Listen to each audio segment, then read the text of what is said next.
Vivian, welcome to the How I Became podcast. I am so excited to chat about the business you're building, your journey, how you got here, the ups and downs, and everything in between. The podcast is called How I Became, reflecting on who you are, where you are, and all that fun stuff. If you were to say how Vivian became today, what would you call your journey as it is today? I think where I am today, and also so excited to be here talking to you. Thank you for having me. I'd say that this is how I became a risk taker. Okay. So let's dig into that a little bit. Tell us a little bit about the business you're building and yourself and um, what type of risks you've taken to get to where you are today. Sure. So my name is Vivian. I am the founder of May, which stands for Making Auto Easy. We are a BC-based Canadian tech startup in the automotive industry. So I've basically worked in the automotive industry for almost 10 years now, and previously at General Motors. And I took my experience there and have now built a startup that helps people understand their car buying options so they can pick and choose the right car really quickly with the resources that we built for them. What does that actually mean? Like, what does it look like for a consumer who is navigating like the car buying experience? Yeah, the reality is, like, as you now know, there's so many different options out there for you, and it gets more and more complicated every single day. Manufacturers are coming out with new vehicles. If you're thinking about buying an electric vehicle, it gets even more complicated there. So for most people, you're not buying cars every single month, every single year. You're buying it every 10, 15, maybe even 20 years to get there. So what happens if you haven't purchased a car in 20 years? Well, when you go online to do your research, it's an overwhelming number of information that you're going to take in. And there isn't any way that I've found that is truly unbiased and personalized. You're spending way too much time reading into blogs, whereas what I've created is a online concierge service that basically builds your profile. We call it like online dating, but for cars, where you build a profile and you get matched to vehicles, and we educate you on why these are good options for you. And what's been really great, fulfilling for me, is that people are discovering more brands, more vehicles that they've never experienced before, never even heard of, which is great because they're making a more informed decision. And I personally love that. That's really cool. And what was your passion or interest in getting into this space? And maybe this is like not cool of me to say these days, but I feel like women in automotive is not very common. So I feel like making a mark as a woman in leadership and a woman in automotive is really interesting. So I'm kind of keen to hear about that side of your story as well. Yeah. It's kind of one of those things where, like, I'm not really sure how I got here, but it just landed this way. So I did a marketing competition at university, and it was sponsored by General Motors. And that's kind of how I got my first job. They handed me a set of keys to a vehicle and then a medical dealership that I was responsible for. And they just sent me on. And I basically consulted on behalf of GM for 7 years. Wow. And it was interesting because I got there, and if you've been to a dealership, generally, like, it's older men who own these dealerships, and they're generally Caucasian. I was 21 when I started, and I walked into a dealership. I'm young, ethnic, and I'm female, which is like funny trifecta with working in the automotive industry. But I personally loved it. And I think just learning from the industry, I thought it was so fascinating. And what ended up happening was I became the go-to person that people come to when they have their car buying questions, like, Vivian, what car should I buy? And I realized that if they're asking me this question, maybe there's something I could do about it. All the resources and stuff that I was doing for General Motors, I realized rather than building it dealership facing, I could build it consumer facing. So I kind of just went down that path during COVID, and that's how I landed here. It's so interesting and it's funny because you can think about your journey and where you end up, and you never really think that's where you're going. What about the entrepreneurship part? Like, did you have in you entrepreneurship growing up, like that energy growing up? Do you think it's something that you grew into? Are you still kind of navigating using the word entrepreneur with yourself? What has that been? I think I had a bit of a role model growing up, but in a negative sense. Okay. So my father is kind of a serial entrepreneur, but not a successful one. And what I loved was I got to see him try new things. He was very creative in that sense, but nothing really stuck. And we know the stats about building businesses and building startups and the likelihood of failure. So I had to watch a lot of that growing up. And there's a lot of influence on how you look at money, how you look at risk taking, how you look at success. That impacted me in building something like this. I did have like one foot into entrepreneurship in high school, and I loved it. And I didn't see that as entrepreneurship. Only now did I piece everything back together and say, okay, that is something that I did that was entrepreneurial, and I did have that in me. I think right now I built May simply because of like I know that there's a big pain point. I know there's a big opportunity. I would love to see how I can build myself into this successful entrepreneur. But I do have a lot of things holding me back because of the experiences where I watched my family struggle. What were some of the ways that you watched him continue to like try and push through? Because I'm sure that there's a lot of heartache that comes with it, but maybe resilience or not letting the lows keep you low, because if he was continually trying. So are there some wins from his experience that you're now pulling through into your journey? Yeah, I think from a personal standpoint, I watched my family. I know that maybe this is going to get a little raw, but I think the hardest thing about watching him was the financial struggle and the impact of being like an immigrant family moving from Asia to North America and then having to provide for your family. And in doing so, still trying to build your own ego up, building all these businesses and having that not work and what that looks like in your family dynamic. But watching him grow now, like I'm talking like 2 decades later, he's still going at it like ferociously. And that's really impressive to me for someone who's just starting. And I love that even when things are not going right in his day, that he'll sit back and find small things that make him happy and realize that he's still got a good life. And even if it didn't work out, he's still willing to try. And I think those are some of the things that I know that I can still learn from him now. I was at a event last night all about entrepreneurship and founders, and it was specifically on Jewish entrepreneurship in Ontario. And one of the themes that came up, as like a lot of Jewish people immigrated from all over the world after World War II, it was a bit of entrepreneurship by force. Like it wasn't necessarily a choice, but you're coming here with nothing. You have a few skills from back in Europe or wherever you're immigrating from.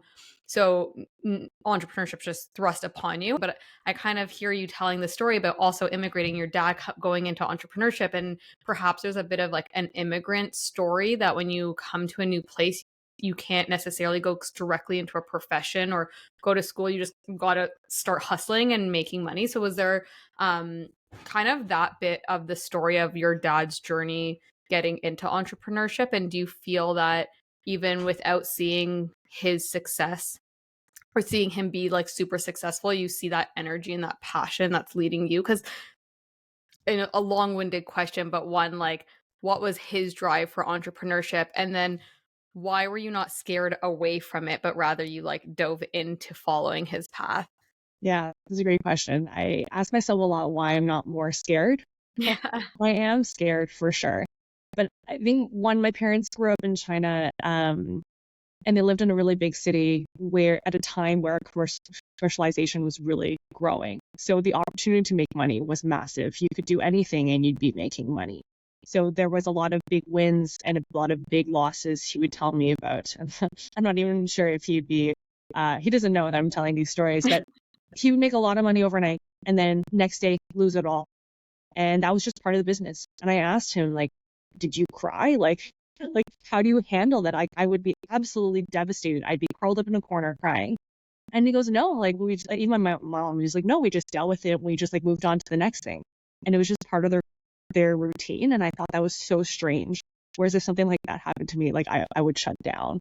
So I thought that was really interesting. But I do see how like that has drove him moving to the other side of the world and then wanting to continue that path, having a little bit of a hard time because he doesn't speak the same language, doesn't have the same networks, that type of thing.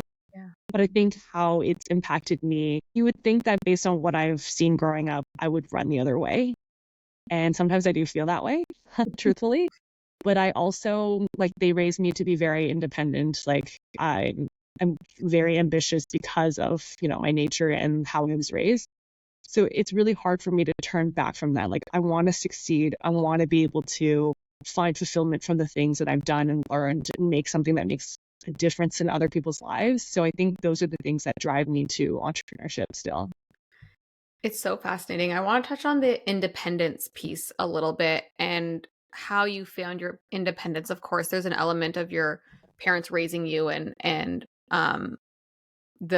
like nurture of that, but as you're building this company and figuring out exactly who you are and going from more of a consultant role to being a founder, how have you defined and built your own independence and perhaps away from identifying with your dad's journey, but having your own journey as well? I always think independence is like funny because it's not something that I chose. It's something that just like has to happen. One, I have a couple friends. We always joke that we are the eldest daughters of immigrant families, and there is a type of personality that comes with that. And independence is something you learn really early on. But building a startup, like if you're, especially for like sole founders like myself, that independence comes immediately. A lot of people say that, entrepreneurship is very lonely, and I do agree with that. And suddenly you no longer have this team that you can collaborate with. You have Right. to build a vision. If you're fundraising, you need to pitch your vision. Like that needs to come from you. You need to show that you're the leader of this story, this idea, this business plan. So it really comes naturally, and it's hard sometimes when you don't have anybody to talk to, but that's why you have to build a really strong community and network and just go out there and talk to people. And that's what I found is it's been the biggest help, because this is something that I've never done before. I've never built a tech startup, never built a scalable business that is for profit. So these are all things that you can't just, not that you can't, but it's a lot easier to do when you have help and you have support. How do you overcome that loneliness? Because I think part of being independent, there is a natural element of loneliness that comes with it. So, what do you do to combat that? I definitely think having founder friends help. Hmm. It's not always the easiest to find founder friends that are in the exact stage that you're in. I found that when I do different accelerated programs or different, founder groups, there's always someone who's tough. Like you want to help people because there's such a great community in the startup space. But it's about finding other founders that can teach you some of the things that they've learned, help motivate you, because they also know the struggles of being down when you're struggling or dealing with things that you've never dealt with before. So finding mentors, friends, founder friends specifically. One of the things when I work with founders through my consulting work is navigating that networking component of it and building up the relationships, because to your point, people have made the same, whether it's a different industry, different goals, but they've made the mistakes that you're about to make, and they can hopefully help you navigate around it or at least think through that decision process. So I feel like even in my own career, that network of like-minded people who are going through similar or, like quite adjacent journeys to you is crucial. And I think also when you're deciding on which risks to take, which to sidestep, that having that sounding board is so important, and important to be like outside of your family or friends, because for the most part they're just like, go for it, You like can we do trust you. it. Yeah, exactly. Oh, And great.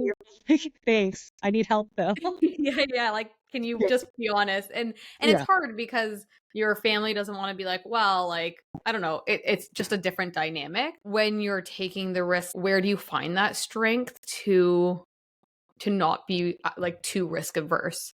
hmm I think one of the things that I would have done differently, knowing what I know now, is I would have found more mentors that are directly in my field that would have been the best advisors for the industry that I'm in. Like auto is so specific. So I found that like whenever we were talking about business plan, a lot of things that just like are super obvious to me, I would have to over explain to others. And then it made it hard for them to make recommendations, just given the fact that it's like a completely different industry. So that's something that I did a little bit later on in my experience, and it's been so valuable. Like the people that I know now, the networks that they have, it's been so crucial. Whereas in the beginning, I think I found it was like more founder friendly, more startup friendly. Whereas now, like I need people that really understand what I'm going through. But part of that was also like a bit of a fear of like, oh, what if they like steal my idea? Like, what if they like don't like it or whatever maybe? And those are the things that I guess you want to hear upfront, rather than later on. Like someone mentioned to me recently that like, because I right now I'm looking at approaching a really big competitor, and the notion that was shared with me was like, well, if they can copy it right away, then maybe you shouldn't be working on that. I'm like, you know what? That's a good point. Yeah, because they could do it anytime. If they found it on their own, they could also do it as well. So at the very least, maybe you could build a relationship there. And maybe that's not the case for every single industry. Maybe there are, intelligence, items that you don't want shared for sure. But for me, I think it's part of like putting yourself out there. I've done a lot of networking, and I think it's time to like I dig more deeper. Can you expand, and obviously don't give away all the trade secrets, but like what would intrigue you to have a conversation with a competitor? I'm in a stage where, the product's great. It works. We have numbers to show that it works. We have great testimonials. So there's a lot of positives there. We can move a lot. I just don't want to build too much and have it be the wrong thing. I think that's like Okay. part of the stage that we're in as well. And talking to more companies would also help identify like where they see the opportunity, where I should be spending my time. And one, I can uncover if this is something that they've already done, or if this is something that they've already been working on, and perhaps I'm just like duplicating effort at this point. I do think that there's opportunities for me to partner with them and have them license our product. I think that's what I'm looking for, is like I can go to every single dealership possible and sell this way, or potentially I can go work with a partner who already has a bunch of dealerships and then launch it quickly, that way learn a lot faster. And I think that speed and the growth of that would be really beneficial to learn, and also to help really figure out like where our business is going. Earlier today, I was having a conversation with a colleague about competition, and he was saying we should check out what the competitors are doing to see how we line up. And it triggered a memory for me from a previous company that I was at, where we were encouraged to not look at the competitors at all and have no inkling of what they're doing.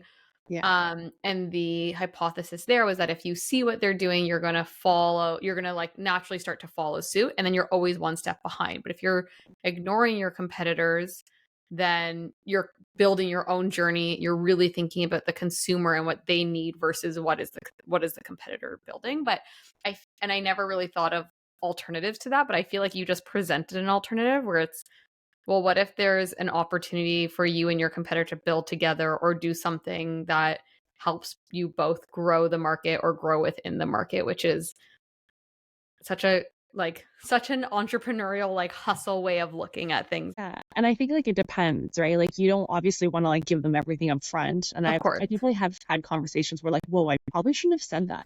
And I like ruminate in it for like days and like, oh no, what did I do? But then nothing actually came out of it. Like I just like overthought. But I had a previous mentor who told me that she ended up selling her business to a competitor, but it wasn't the biggest competitor, but it was the one that she had a relationship with. And she purposely avoided the biggest competitor because she was afraid that they would try to like take her ideas. And what she realized is, had she started building a relationship earlier on, she could have sold for more money to the bigger competitor because of the relationship that she could have built over that time. So that was like a lesson from her that also encourages me that like, okay, maybe I should go talk to Auto Trader, for example, who like to me is big and scary, but there's also a lot of reasons why like me being small and nimble and agile are actually going to be beneficial to be working with them. Right. So there's a lot of ways to look at it, but I do think that exploring your options is the best way you're going to just be able to make an informed decision about what to do next. You're still in the earlier stages of growing and building this company, and I think that comes with a lot of burnout for a lot of entrepreneurs because there's no work-life balance at the beginning. One, because you're passionate and you see a problem and you're just like, go, go, go.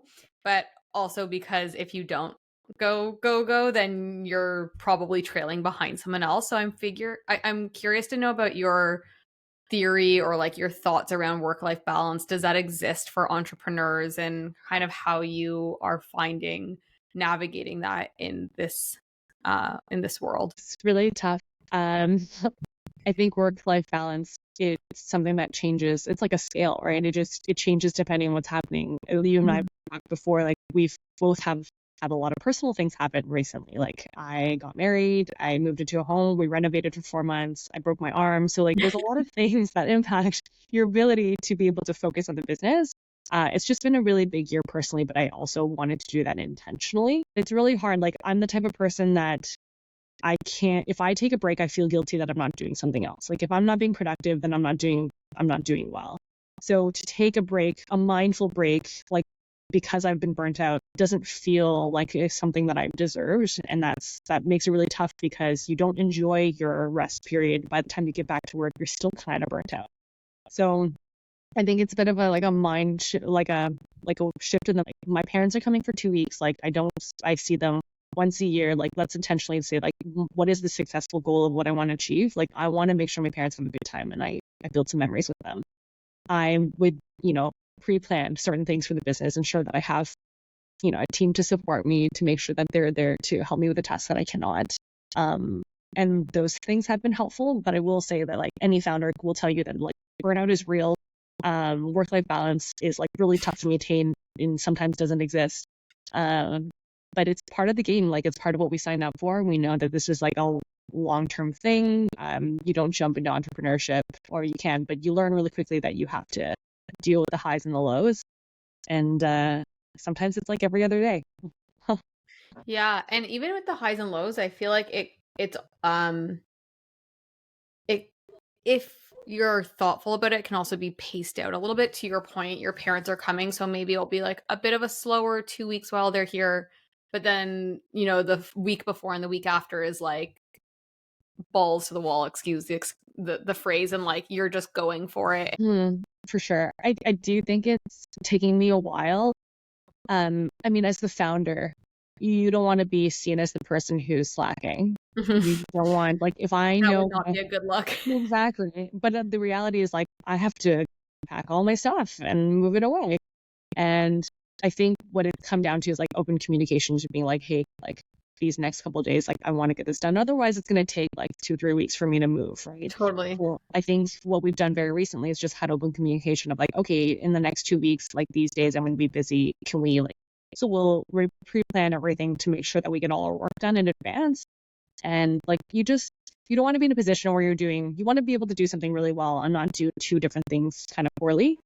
So I think being able to dedicate like the morning or the afternoon or the full day or the 3 days that you need to get one thing done really well and being able to dedicate yourself to that is actually going to be more beneficial than having to like work and then be thinking about something else. I find that very distracting, sometimes unavoidable, but being able to learn how to, segment your time differently. When we previously chatted, you said that you choose love. And I'd love for you to expand on that and explain what you mean by that. Yeah. I I've always believed like my career is everything, like I'll deal with love when my career is settled. I'll get married once my career is settled. I'm that type of person. I didn't feel successful unless I felt like I had my career in a place that I was happy with. So I met a great person. Got married to him, obviously, like I mentioned. Congrats. Yeah, great. But I've always had like this back and forth. I was like, oh, do I like focus on my career or do I focus on love? Where it's like, what I've learned, I guess, overall is the love, like it was always black or white to me. There's like no happy medium. I always had to have one thing over the other. And over like having the right partner, through what I've learned is that person becomes your foundation for everything else. Mm-hmm. That's been a huge game changer for me. And deciding that I want to be with this person, regardless of how this impacts my career. And I actually had the opportunity to go move down to San Francisco for like one of my dream jobs. And I just started dating this person maybe like 8 months in. And I was going to go move there, work full time, and not really know when I was going to come back. But I was going to leave potentially my love. And in the end, I decided to stay. And like 21-year-old Vivian would not understand this notion at all. Like, that seems ridiculous. Like, this is your dream job. It's going to make or break your career, which of course it's not going to. That's what I would have told myself. And I chose love, and it's been the most like securing thing for me in my life. Like, in terms of how I feel as a person, how I handle stress, like choosing love, that person that supports me, being in my life, making it better, has been a huge game changer for me. But it was really tough to do. And like, I also wanted to talk about like marriage and things like that. Something I just wanted to share. So one of my former mentors and like a true friend, she's my business mentor, but then became kind of a personal mentor too. She sat me down for one of our weekly sessions. And normally, you know, we talk about business, I'm presenting things to her. And she goes, no, let's talk personal today, which is like weird. If you're my business mentor, why are we talking personal? And then she said, this is actually super, super relevant. So she's like a 10-year-older version of me, who is now married with 2 kids. And she's basically telling me her life story as a woman building her third business, essentially, and what she would have done differently. And she's like, I was like you. I wanted to delay my marriage. I wanted to wait to have kids until I raised this amount of money. And she met someone, and she could have stayed down in San Francisco, but she decided to choose love. She moved back to Vancouver, had her 2 kids, and everything's worked out. She's doing better than ever, but now she has her kids. No, like, not everybody wants kids, and that's totally fine. I know I personally do, but I always have that struggle of like, okay, I'm getting into my, like, I'm in my early 30s, but I'll get there soon enough. And like, will I have raised enough money to be able to feel secure enough? Or do I have enough money in the bank in order to be able to have kids the way that I want to have them? And what she basically taught me was like, that stuff, it's not that it doesn't matter, but those are fake excuses that I'm building for myself. I'm waiting for nothing. Like, I love this person. I've chosen the right person, which is the most important thing. Everything else will come. This is, you know, the lowest earning potential you'll ever have. You're going to continuously make more money. You're very highly capable. You're very employable. So the biological things that can impact your decision later on, should be a factor into what you're thinking about today. So essentially, like, all the money that I thought I was saving up, the longer I wait, the more, like, I don't know if this is something you want to go into, but I hear stories about women who are in their 40s and they're having a hard time having kids, and all the money that I likely will be saving right now might go towards that. Mm-hmm. So that's really made me think about like where I want to be spending my time and my money. And that's part of the reason why I decided to get married. Like, I literally called my boyfriend at that time, like that day, within after that hour, I was like, okay, I'm ready. Let's do it. I don't know what I'm waiting for. I don't need to wait anymore. And we got married, like, I don't know, like 10 months later after that. So best decision so far of my life. Okay, I love this whole story. I love your mentor. Like, wow, what an incredible mentor to like see your thought process around business and be able to like key into your personal life as well and give you advice there, which it seems like from your smile and the glow that you are making the right decisions. And it's so relatable because I have a baby on the way, and I've always wanted to be a young mom. Like, that to me was, I didn't have the same like thought process as you, but now knowing like I'm about to have a baby, I'm like, oh my God, my career, my podcast, my, you know, all the things are like, I know gonna be paused, and it's a really scary thought, but hearing you say like, you'll get like, it doesn't end everything. Like, you can pick things back up. You can figure out how to continue building your career or your business or whatever it may be. But I think so many women go through that. And I say women because it is a little bit different on the men's side and how their journey works out. And funny enough, to your point about waiting, the founder I had on last week, from a company called Sprout, is all about supporting women and families, like anyone really, through their fertility journey, because it is getting pushed later and later, and people are having more open conversations about their fertility journey and what that might look like. So thrive and continue to grow, you know, as you move and break your arm and get married, and when you have your baby, and, you know, figure out that next part of the journey as well. Yeah. I think when we talked about your family, it was kind of what drove you to entrepreneurship, and you've been really successful in the journey so far. So if you reflect back on what has gotten you there or like key milestones, is there anything that stands out to you? I definitely feel like one success is like it's progress. It's work in progress. I I look at my success as there is obviously one point of success, and I want to make sure that people remember that there is like those different milestones of success. And for me, I feel really grateful for my successful moments where I put myself out there. You know, that's where I've learned the most. That's where I made my biggest moves. That's where I've had my biggest learnings. And that's in putting yourself out there in like pitch competitions or going out there on LinkedIn and reaching out to a bunch of people or testing out a different product and then talking to random people. Like there are things that I've struggled with where I thought that I couldn't do. And then as soon as I put myself out there, it kind of just happened. And that's from like a bit of preparation, a bit of luck. Yeah. For sure. So I think to my success, it's been the ability to like actually bring my vision to life, which comes from going out there, doing the thing, regardless of how scared you are, regardless of whether you think it's going to fail, regardless of how long it takes. Right. Sometimes, you know, you don't feel like going out there and talking to a bunch of people, but if you can take that time for yourself, be mindful, you know, build yourself back up, talk to your community, your mentors, your friends, your founder friends. I think that's what gets me there every single time so far. Um, I know you started in the pandemic. So what did those like initial weeks, months look like? See, I've always felt like entrepreneurial, but like didn't feel like I had the right idea. I always thought I was going to be like someone else's number two, and I was going to bring their vision to life. And this idea kind of like hit me like a brick during COVID. And I'm a very visual person, so I like was writing it down on pieces of paper, but it wasn't enough. So I was living in a condo that had like floor to ceiling windows, and I just took dry erase markers and I windowed my entire apartment with my business plan, everything, my marketing plan, my business plan, like people that I would contact. And I would just sit there in a chair and just stare at it all, and it made it feel so grand, so surreal, so like it made it so exciting.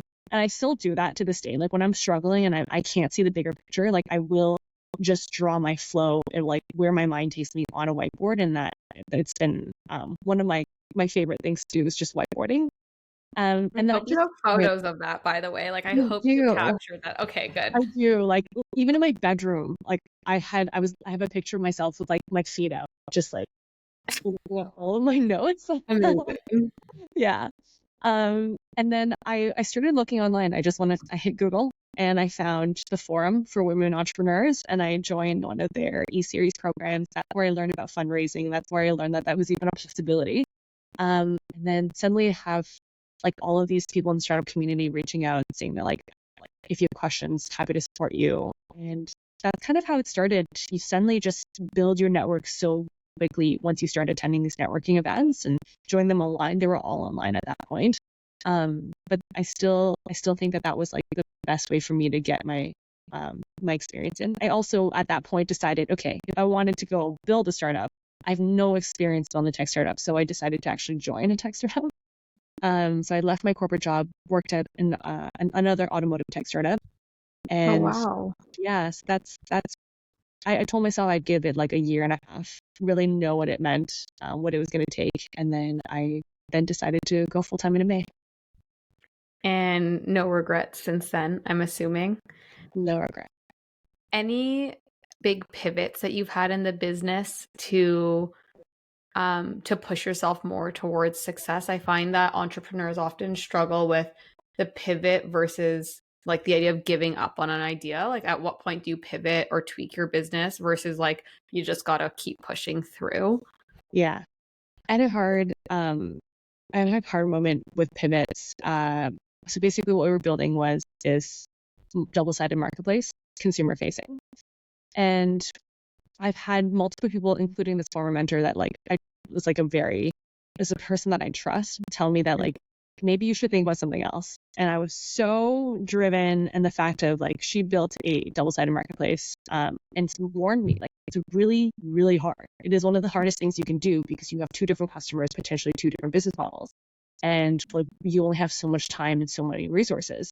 So despite that, like, my idea, it made so much sense. Like, I had so much support from the community. I had so much support from customers when I talked to them, anybody that I talked to. Like, when we pitched the idea to press, it was really well received. So it felt like the right thing to do. But as it turns out, she's right. It is really, really hard. Yeah. You only have so much time, so much money. We're bootstrapped for one. So knowing what I know now, we decided that perhaps we can build a B2B version. And that was one of the things I was actually kind of avoiding because I really believed in the consumer side so much. And that was a hard thing to come to. It felt like I was giving up on an idea. Even when I was telling my team, it felt like I was breaking their hearts a little bit. And we actually all collectively said, we feel heartbroken because, not in the bad sense, but like, just to give up on something that, not necessarily give up, but just have to give up on something that you have worked so hard on, this mission and vision that they've all bought into, and then have to pivot into something else, but also to see that there is longevity in the other thing that we were focusing on that could bring us back into our first love. So that was a hard one. But since then, like, we have pivoted into B2B. We do have still our consumer facing product. We still spend some time there, here and there, just for learning purposes. But overall, I think that it was something that we had to do. That's always really hard, but hopefully, one, I think listening to the market and tweaking the product or the business to ultimately achieve that business problem that you're solving, but maybe just in a different way, is always important. Very hard. I feel like when founders don't do that, that is often a point of decline of the business. So you have to listen to that. But of course, hopefully there's an opportunity in the future to circle back to that opportunity and see if it's still there and real, and maybe the business is in a different position that it can support that idea. But I think this kind of leads really nicely into my last question of the podcast, because pivoting often is, I think, a really hard point for founders because they don't want to give up on an idea, but it's like navigating how long to spend on an idea that maybe isn't the right one and tweaking it. But with that, we're also told a lot of things as entrepreneurs and a lot of myths. So if you were to dispel a myth for future founders, what would that myth be? That's a great question. I feel like some of the things that we're told a lot of success stories. I think some really, really big success stories. And I think one of the things I've learned is, like, not every business is built the same. You could be building a tech startup, a scalable tech startup, or you could be building a small business. And those are two different things with two different funding strategies. And a lot of times when we get into entrepreneurship, we are told this like the Uber stories. And we all go down that path of thinking we need to raise money a certain way, we need to act a certain way, we need to be part of the same communities, and it's not necessarily the case.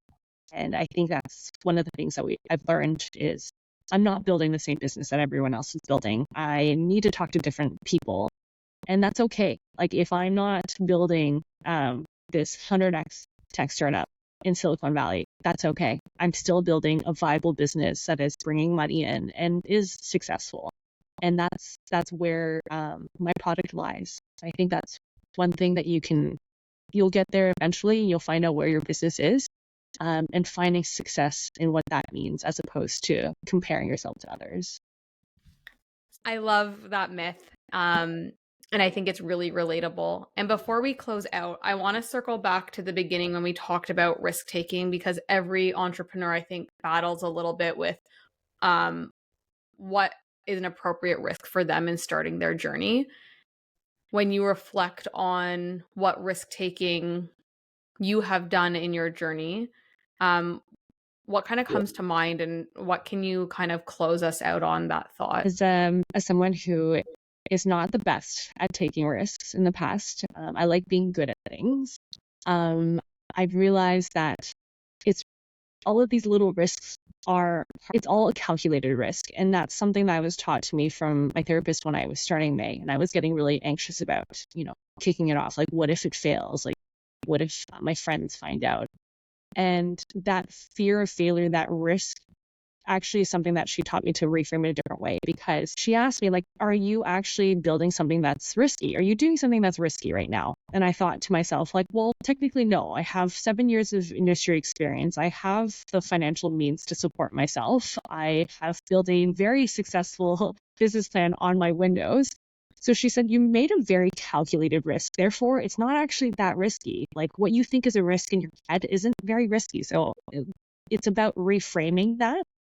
And when I do find myself in positions where I'm afraid of the ambiguity, afraid of, failure of this product versus one that I built before, I think, we talked about pivoting, like that's how you learn. That's how you know it's going to succeed. And if you're making a calculated risk, maybe it's not actually that risky after all. So I think all the things that I've done and being a not risk taker in the last 2 years, I have become one because of every small and big decision that I've made, which feels really great. I love closing on that. I really like your note about reframing the risk, because it's not, there's always two sides. Like if you're choosing to go in this direction A, and you can reflect on the risks there, there's also going to be risks in going on path B. And I really like that positioning. And I think that's a perfect note to close on. And I really appreciate you sharing and being vulnerable about how you have felt around being a risk taker or not, and the support of both your mentors and your therapist to get you there, which I think is also a really important thing to acknowledge in entrepreneurship, is that having both family, friends, mentors, therapists to support you in your journey is incredibly important and helps, navigate when we're okay with taking risks and when we're not. Couldn't agree more. Thank you so much, Vivian. Thanks so much for having me. So